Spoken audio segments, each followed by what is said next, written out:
നമസ്കാരം. പുതിയൊരു വീഡിയോയിലേക്ക് സ്വാഗതം. ഒരു കാര്യവുമില്ലാതെ നമ്മളെ ദ്രോഹിക്കുന്നവരെ പറ്റി ചിന്തിച്ചിട്ടുണ്ടോ? നമ്മൾ അവർക്ക് ഒരു ദ്രോഹവും ചെയ്യുന്നില്ല, അവരുടെ വഴിയിലെ തടസ്സവുമല്ല. എന്നിട്ടും ചിലർ നമ്മളെ എന്തുകൊണ്ടോ വെറുക്കുന്നു. കാണുമ്പോൾ മധുരം ഇറ്റിച്ച് സംസാരിച്ചിരിക്കും, മാറിക്കഴിഞ്ഞാൽ ഒന്നാന്തരം പാരപണിയും. മറ്റു ചിലരാവട്ടെ കാണുമ്പോൾ മുഖം വീർപ്പിക്കുന്നു, മുഖം തിരിക്കുന്നു, നമ്മളെപ്പറ്റി അപവാദങ്ങളും നുണപ്രചരണങ്ങളും നടത്തുന്നു. കാര്യമറിയാതെ തല പുകച്ച് ചിന്തിച്ച് നമ്മൾക്ക് വട്ടായി പോയിട്ടുണ്ടാവും. ഉറക്കം വഴിമാറുന്നു, BP കൂടുന്നു, മനസ്സ് കലങ്ങി മറിയുന്നു. ഇങ്ങനെയുള്ള ചിലരെ ഞാനും കണ്ടിട്ടുണ്ട്, പരിചയപ്പെട്ടിട്ടുണ്ട്. അവർക്കൊരു രസം, നമ്മൾക്ക് അസ്വസ്ഥതയും. ഒറ്റ വഴിയേ ഉള്ളൂ, ഇങ്ങനെ അസ്വസ്ഥപ്പെടുത്തുന്നവരെ നമ്മുടെ ജീവിതത്തിൽ നിന്ന് ബഹിഷ്കരിക്കുക. ഇച്ചിരി കൂടി ലളിതമായി പറഞ്ഞാൽ അവരുടെ ജീവിതത്തിൽ നിന്ന് നമ്മൾ സ്വയം ബഹിഷ്കൃതരാകുക.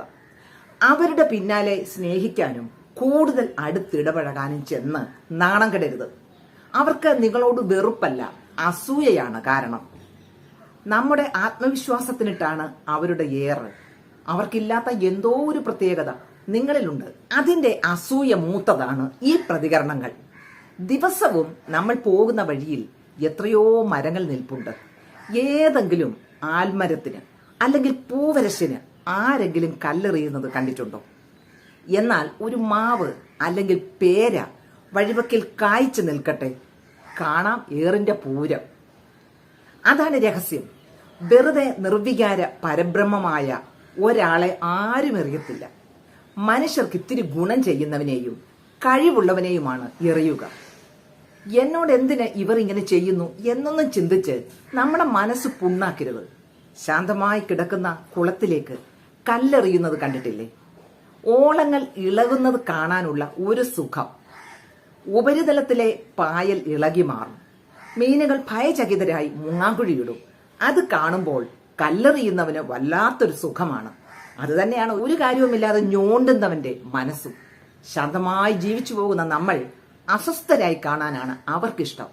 നമ്മുടെ സമാധാനം കൈമോശം വരണം, മനസ്സിന് സമ്മർദ്ദം ഉണ്ടാകണം, തകർന്നു പോകണം. എറിയുന്നവന്റെ ലക്ഷ്യം അതാണ്. അതിന് ഇട നൽകരുത്. അവരെ സ്നേഹിച്ച് നന്നാക്കാനും ദ്വേഷിച്ച് തോൽപ്പിക്കാനും ശ്രമിക്കേണ്ടതേയില്ല. അവരെ ഒഴിവാക്കി വഴിമാറി നമ്മൾ സഞ്ചരിക്കുക. മനസ്സ് തികഞ്ഞ സ്വാസ്ഥ്യം അനുഭവിച്ചു തുടങ്ങും. നന്നായി ഉറങ്ങാൻ കഴിയും, രക്തസമ്മർദ്ദം കൂടത്തുമില്ല. അതുകൊണ്ട് ഇന്നു മുതൽ കാരണമില്ലാതെ കല്ലെറിയുന്നവനെയും ഒരു കാരണമില്ലാതെ അപവാദം പറയുന്നവനെയും അവന്റെ വഴിക്ക് വിടുക. നമ്മൾ സ്വസ്ഥരായി സമാധാന ചിത്തരായി ജീവിച്ചു പോവുക. എല്ലാവർക്കും നല്ല ഒരു ദിവസം ആശംസിക്കുന്നു. Thank you for watching this video. God bless you.